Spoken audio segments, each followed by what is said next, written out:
1 வருட பிரிவுக்கு அப்புறம் என் ஒய்ஃபுக்கு ஒரு மெசேஜ் அனுப்பியிருந்தேன். மெசேஜ் என்னன்னா, இருமனா பிளட் வருதுன்னு சொல்லியிருந்தேன். அதுக்கு அவகிட்டேருந்து எந்த ரெஸ்பான்ஸும் இல்லை. ஒரு 1 ஹவர். அதுக்கப்புறம் ஒரு மெசேஜ் ஒய்ஃபுக்கிட்டேருந்து, எவ்வளோ நாளாக இருக்குது இது அப்படின்னு சொல்லி கேட்டிருந்தாங்க. அதுக்கு நான் ஒரு 1 வீக்காக இருக்குது, பிளட்டு வந்து இப்போ தான் மார்னிங் வந்து இருமனா வந்துட்டுருக்குன்னு சொல்லிட்டு இருந்தேன். அது நீங்கள் ஹாஸ்பிட்டல் போய் பார்த்தீங்களான்னு சொல்லி கேட்டிருந்தேன். செக் பண்ணியிருந்தேன், ஆனால் பிளட்டு வந்ததுக்கப்புறம் நான் போகல அப்படின்னு சொல்லியிருந்தேன். போய் செக் பண்ணுங்கள், செக் பண்ணிவிட்டு என்னென்னு சொல்லுங்கன்னு சொல்லி கேட்டிருந்தேன்.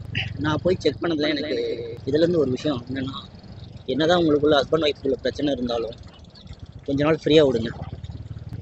எவ்வளோ பிரச்சனை நடந்திருந்தாலும் சரி, உங்கள் மேலே அவங்களுக்கு லவ் அண்ட் கேர் இருந்தால் கண்டிப்பாக ஒரு நாள் உங்களை தேடி கண்டிப்பாக வருவாங்க. உங்கள் மேலே எவ்வளோ தான் வெறுப்பு இருந்தாலும் நீங்கள் 2 பேரும் ஒன்றா இருந்தப்போ இருந்த சில மூமெண்ட்ஸ் எல்லாம் அவங்களுக்கு ஞாபகம் இருக்கும்.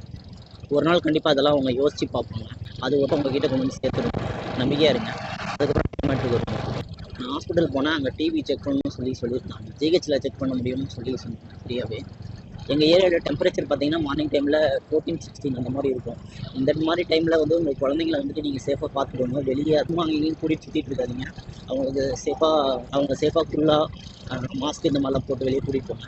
குழந்தைங்க நமக்கே ரொம்ப கஷ்டமாக இருக்குது. குழந்தைங்களாம் ரொம்ப சிரமப்படுவாங்க. அவங்களுக்கு அதை சொல்லவும் தெரியாது என்னென்னு. கொஞ்சம் சேஃபாக பார்த்துக்கோங்க.